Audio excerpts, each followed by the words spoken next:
आइए कार्यक्रम आईना में आगे बढ़ते हैं और बात करते हैं कुछ ऐसे लोगों की जिनकी पहचान आज मददगार लोगों के रूप में जानी जाती है। लगातार 2 बार के लॉकडाउन यानी कि एक बार का जनता कर्फ्यू ने लोगों को हिलाकर रख दिया था, मगर कई लोग ऐसे भी थे जो मदद के लिए आगे आए थे और कई लोगों की उन्होंने मदद भी की थी। मंदसौर और मंदसौर जिले के अंदर ऐसे कई व्यक्ति हैं जो इस जनता कर्फ्यू और कोरोना काल में लोगों की मदद के लिए आगे आए थे और अपनी क्षमता से अधिक उन्होंने मदद किया था। इसी में एक नाम जुड़ता है सुरेश बैरागी जी का, जिनके पास हम इस वक्त यहाँ पर बैठे हुए हैं। आप एक SBI का ग्राहक सेवा केंद्र संचालित करते हैं और संचालन करने के साथ साथ आपके अंदर मानवता के प्रति सहायता का जो जज्बा है वो अनुकरणीय है। बातचीत के दौरान अभी आपने बताया कि लॉकडाउन से लेकर अभी तक और जनता कर्फ्यू से लेकर लगातार आप लोगों की मदद करते चले आ रहे हैं, जबकि एक सेवा केंद्र चलाते हैं। यहाँ पर आने वाले हर सेवा का कुछ ना कुछ शुल्क होता है, मगर हाल ही में भी आपने कहा है कि एक विशेष सेवा के लिए आप कोई शुल्क नहीं लेंगे और उनकी जो किस्त है वो अपने मदद से अपनी जेब से उसको जमा कराएंगे। उसी संबंध में हम बात करना है सुरेश बैरागी जी के पास में। सुरेश बैरागी जी, क्या चीज़ है वो जिसको जो आप लोगों की मदद करने के लिए अपनी जेब से वो किस्त जमा कराएंगे? प्रधानमंत्री द्वारा 12 रुपये का सुरक्षा बीमा की जो योजनाएं चल रही हैं, उस योजनाओं में बहुत सारे गरीब वर्ग के लोग हैं जो अपना जनधन खाता खुलवाते हैं और उसमें समय पर प्रीमियम न होने के कारण मैंने और ब्रांच द्वारा बोला गया कि मतलब कम से कम अच्छे से अच्छे इन योजनाओं का लाभ देना है। उसी लाभ देने के कारण मैंने स्वयं अपने व्यक्तिगत पैसे के द्वारा उनके खाते में जमा करके उनके 12 रुपये का वाला बीमा किया ताकि उनको अधिक से अधिक लाभ मिल सके। तो ऐसे कितने हितग्राही हैं जिनकी जो किस्त है वो आप जमा करा चुके हैं और आगे आने वाले दिन में कराएंगे आप? लगभग 150 के आसपास ऐसे हितग्राही हैं जिनका स्वयं मैंने बीमा किया है और आगामी अगर जैसे कोई भी गरीब वर्ग के जो लोग आते हैं उनका मैं निःशुल्क बीमा करूंगा, जिसकी प्रीमियम मैं खुद स्वयं उसमें जमा करूंगा। ये भावना आप में क्यों आई कि आप जो ये प्रीमियम जमा करने के लिए आ रहे हैं उनकी किस्त आप भरेंगे? क्यों ऐसा, क्यों, क्या लगा आपको?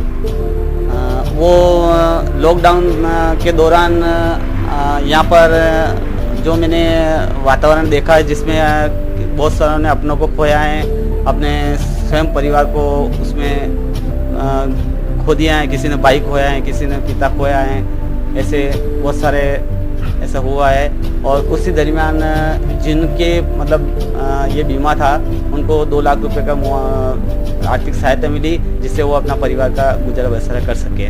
और यही मेरा अंदर भावना जगी कि एक 12 रुपये बड़ी प्रीमियम नहीं है, उनको मैं जमा करूं और ताकि उनको अधिक से अधिक लाभ मिल सके। अभी आप चर्चा के दौरान बता रहे थे कि जब अभी जनता कर्फ्यू लगा था अभी आपने, और उसके पहले जब लॉकडाउन लगा था तब भी आपने उस दौरान ही काफ़ी आपने लोगों की मदद की, तो खासकर इस जनता कर्फ्यू के दौरान भी आपने मदद की। वो क्या मदद थी, किस ढंग से आपने मदद की लोगों की? वो मैंने देखा जिस दरमियान लॉकडाउन जो चल रहा था उस दरमियान बाहर से पलायन लोग जो पैदल आ रहे थे, तो उनकी जो स्थितियां मैंने देखी तो मैंने स्वयं मेरे मन में ऐसी भावना जगी और मैं घर से कम 50 भोजन के पैकेट बनवा के स्वयं अपने व्यक्तिगत खर्चे से लेके वहाँ से निकलता था, एक झोला लेके, और अपने खुद बाइक से आता था मैं। तो रास्ते में उनको मैं देता यहाँ तक सेंटर तक आता इतने में वो बन जाते थे। तो ये नियमित तौर पर आपने भोजन के पैकेट बांटे आपने? हाँ। जब तक जनता कर्फ्यू रहा तब तक, उसके बाद तक? हाँ, जब तक जनता कर्फ्यू रहा वहाँ तक तो मैंने उनकी सेवाएं दी। उसके बाद भी जो भी मेरे से सेवाएं बनती है गरीब वर्ग के लोगों के, तो मैं निश्चित तौर पर आगे आता हूँ। तो ये आप अपने व्यक्तिगत स्तर पर ही मदद करते हैं कि कोई साथ में आपके कोई और दोस्त वगैरह या कोई ऐसी कोई संस्था जिसके माध्यम से आप मदद करते हैं? नहीं, ऐसी संस्था तो अभी तक तो नहीं है, पर जो अभी तक तो मैं स्वयं मदद करता हूँ, पर लेकिन मेरा और मेरे परिवार का ऐसे मानना है कि अगर एक स्वयं के किसी निजी संस्था खोली जाए जिससे गरीब लोगों का भला हो सके, जिसमें समूह लोन है, जैसे व्यक्तिगत कोई लोन है, ऐसी सहायता हम दे सकें। ये मेरा मेरा और मेरे परिवार का सपना है। जी, बैरागी जी, जब आप व्यक्तिगत तौर पर इतनी मदद आप लोगों को कर रहे हैं और अभी भी आपके अंदर ये जज्बा कायम है, तो निश्चित ही आप जो संस्था बनाने की आप एक भविष्य की जो एक उम्मीद लेकर चल रहे हैं, तो काफ़ी लोगों को मदद मिलेगी। फिलहाल जो ये जो कराते हैं प्रधानमंत्री बीमा जो करवा रहे हैं, ये इनमें आप बता रहे थे कि कुछ लोगों को उस दौरान आर्थिक सहायता मिली, तो ऐसे कितने लोग थे जिनको ये आर्थिक सहायता प्राप्त हुई? मैं और मेरा एक परम मित्र हैं, उनके द्वारा मतलब उनके और मेरे द्वारा 7 लोग ऐसे हैं जिनको मैं 12 रुपये का जो बीमा हुआ था, उनका एक्सीडेंटल में मृत्यु हो चुकी थी, उनको 2-2 लाख का हमने मुआवजा दिलाया है और वो आज उनका परिवार खुश है। और ऐसे हमारे ग्राम ऐसे डिगांव माली में ऐसे 2 जो है जो जो केस हो चुके हैं और उनको हमने 2-2 लाख रुपए दिलाए हैं।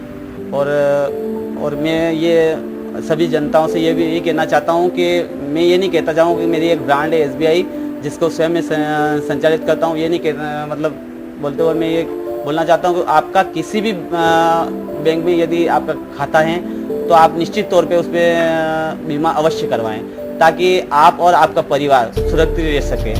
और यदि खुदा न खास्ता अपने साथ में कोई घटना घट जाती है तो आपके परिवार को 2 लाख का राशि मिल सके, जिसमें आपका परिवार गुजर बसर कर सके। जब गत वर्ष लॉकडाउन हुआ था, उस दरमियान सारे दुकानें बंद थी और गवर्नमेंट द्वारा जो हर महिलाओं के खाते में 500-500 रुपये सरकार द्वारा खाते में जमा किए गए थे और उनको उन पैसों की उस समय सख्त आवश्यकता थी। अपना परिवार गुजारा बसरा करने के चलाने के लिए उन मतलब खाते में पैसे निकालने के लिए सख्त उनकी आवश्यकता थी। उस दरमियान हम और मैं और मेरा यहाँ का जो स्टाफ उसमें जी जान लगा के मतलब अपने की जान की परवाह न करते हुए हमने उस स्थिति में यहाँ पर सेंटर खोला और उनको महिलाओं को इस खाते में से पैसे निकाल के उनको दिया, ताकि उनको और उन्हीं के आशीर्वाद से आज हम सुरक्षित यहाँ पर बैठे हुए हैं। तो बैरागी जी, आपसे मिलकर अच्छा लगा कि आप लगातार लोगों की मदद करते चले आ रहे हैं और आगे भविष्य में भी आप लोगों की मदद का जज्बा रखते हैं एक बड़े स्तर पर। चलते चलते आपसे एक आखिरी प्रश्न, लोगों से क्या अपील करना चाहेंगे आप कि किस ढंग से वो अपने परिवार की सुरक्षा करें और किस ढंग से लोगों की मदद करने के लिए आए? नमस्कार, सभी जनताओं से मैं हाथ जोड़ के अपील करना चाहता हूँ कि आप किसी भी आपका जिस बैंक में आपका खाता हो तो कृपया आप बीमा अवश्य करवाएं, 12 वाला और 330 वाला बीमा अवश्य करवाएं, प्रधानमंत्री सुरक्षा बीमा और जीवन ज्योति बीमा अवश्य करवाएं और उसका लाभ जरूर लें, क्योंकि आप अगर कुछ घटना घट जाती है तो आपके परिवार को उसका सहायता मिल सके और आपके परिवार निरंतर आपका परिवार चलता रहे।